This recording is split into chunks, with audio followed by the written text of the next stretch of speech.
Toilet paper is probably the most indispensable item in your home. After all, it's not something you want to run out of at the wrong time. Most of us probably take our rolls of toilet paper for granted. So you may be surprised to learn that bathroom tissue, as it's properly called, is a relatively new invention.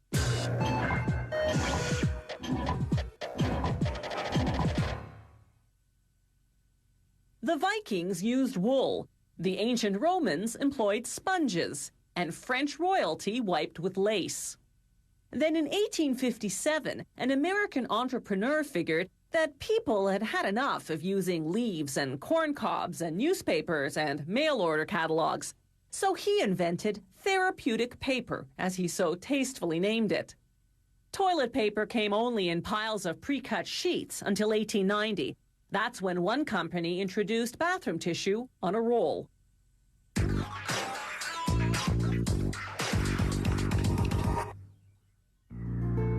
Ever wonder where all that recycled paper goes? Well, look no further than your own bathroom. Many brands of toilet paper begin as recycled paper. The bales of paper drop down into the pulper, a giant tank with an agitator similar to what you see in a washing machine. It mixes the paper in lukewarm water for about 10 minutes, transforming it into what's known as pulp and screening out all the bits of metal and plastic. Now they have to take out the ink. The ink removal system injects the pulp with air. The ink particles attach to the air bubbles, which rise to the top. The system then skims off the foam, leaving the pulp ink-free. Next, the pulp passes through a series of rollers which squeeze out the water. This dries out the soggy pulp, enabling it to absorb the chemicals they'll use to bleach it.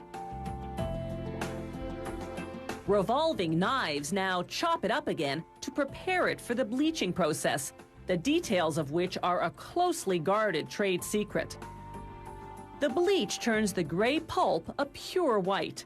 The company says it does this without using chlorine or other toxic chemicals. They spread the wet pulp onto a flat screen that runs through a hot dryer. In less than a second, the pulp dries into a delicate paper a mere 1/10 of a millimeter thick. Each spool holds 75 kilometers of paper. That spool now feeds a machine with rollers that emboss a pattern, in this case, a waffle print. The pattern isn't just aesthetic, it also makes the paper thicker and therefore more absorbent. Elsewhere in the factory, production is rolling, so to speak, with 2 strips of cardboard, each 8 centimeters wide. The machine coats the underside of the top strip with glue, then winds the 2 strips diagonally together to create a continuous cardboard tube.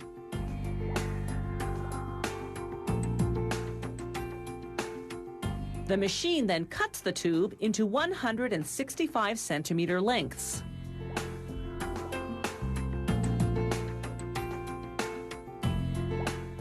The tubes ride an elevator to the toilet paper zone. There, 2 giant spools of paper feed what's called the winding machine. The 2 sheets come together to form a 2-ply toilet paper.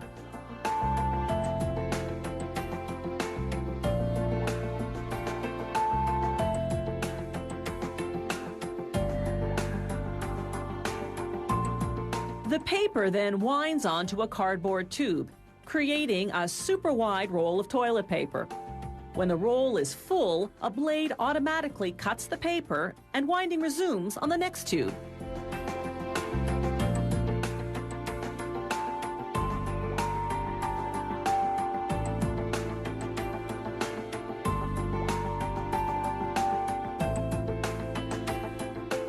The machine automatically seals the end of the roll with glue to prevent unraveling.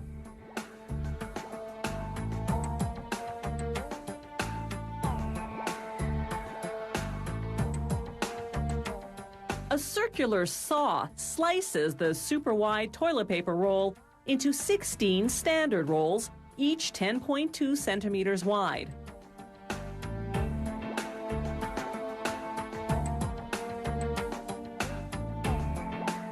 The toilet paper is finished and ready for packaging.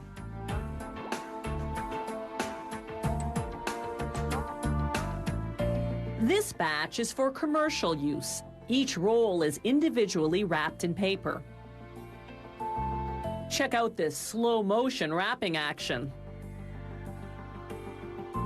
Toilet paper destined for residential use gets wrapped in transparent plastic, 4 to 30 rolls per package.